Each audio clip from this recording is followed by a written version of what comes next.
to a very Vega, powered by Sensodyne and Vimal. Grow ZMKC. Associate sponsor UltraTech cement. રાજકોટના ભયાનક અગ્નિકાંડને 7 દિવસ વીતી ચૂક્યા છે. તપાસ હજુ પણ ચાલી રહી છે.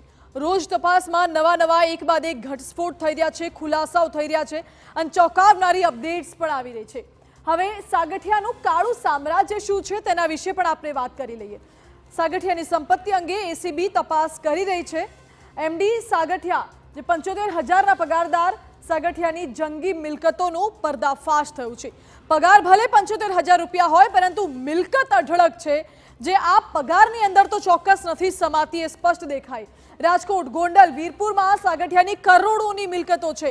જો ખરેખર અગર ફક્ત 75,000 રૂપિયા પગારમાં ઈમાનદારીથી ઘર ચાલતું હોય તો આટલી મિલકતો ક્યાંથી આવે, તમે જ વિચારી લો. યુનિવર્સિટી રોડ પરની સોસાયટીમાં સાગઠિયાના બંગલાનું નિર્માણ પણ થયું છે અને સરકારી અધિકારી પાસે જ્યારે આટલી બધી મિલકતો હોય ત્યારે અધિકારી ઉપર સવાલ ચોક્કસ ઉઠવાનો જ છે.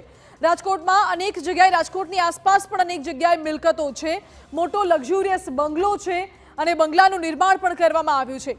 જ્યારે પગાર ફક્ત આટલો હોય તો આટલી બધી લક્ઝરી લાઇફસ્ટાઇલ અને આ બધું ક્યાંથી આવે? અનામિકા સોસાયટીમાં અંદાજે 7 થી 8 કરોડના બંગલાનું નિર્માણ કરવામાં આવ્યું છે. જી હા, એક બંગલાની કિંમત આપને દેખાડી રહ્યા છે લગભગ 7 થી 8 કરોડ રૂપિયા. આવી તો અનેક મિલકતો રાજકોટની બહારે પણ છે. કરોડોની મિલકત સાગઠિયા અને તેના પરિવારના નામે છે, તો આ કરોડો રૂપિયા આવ્યા ક્યાંથી?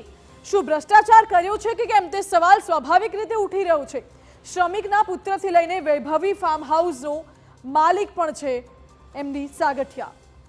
કેવી રીતે, એ પણ મોટો સવાલ ઉઠી રહ્યો છે, કારણ કે હાલ તો જે રીતે તપાસ આગળ વધી રહી છે, તપાસ ચાલી રહી છે, તે અનુસાર એમડી સાગઠિયા અને તેમની સાથે અનેક અધિકારીનું નામ પણ સંડોવાયેલું છે, જ્યાં એસીબીએ રેડ કરી હતી અને એસીબીની રેડમાં રોજ નવા ખુલાસાઓ થઈ રહ્યા છે. એમડી સાગઠિયાના બેંક ખાતાની પણ તપાસ આગામી સમયમાં કરવામાં આવશે.